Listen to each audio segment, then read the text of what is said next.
NPF Phungyar unit has appealed all citizens to support movement against border fencing and scraping of free movement regime.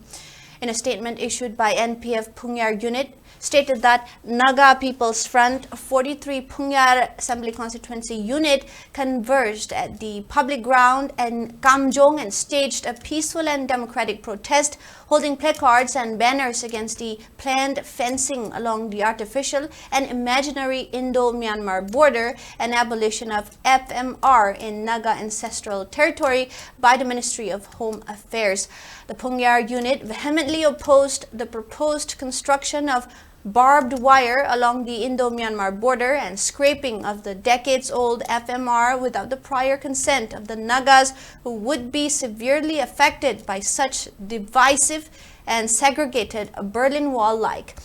The NPF 43 Phungyar unit unequivocally deplored, decried and derided the move of the government of India and made a passionate appeal to all citizens to support the movement against the planned border fencing and abolition of FMR.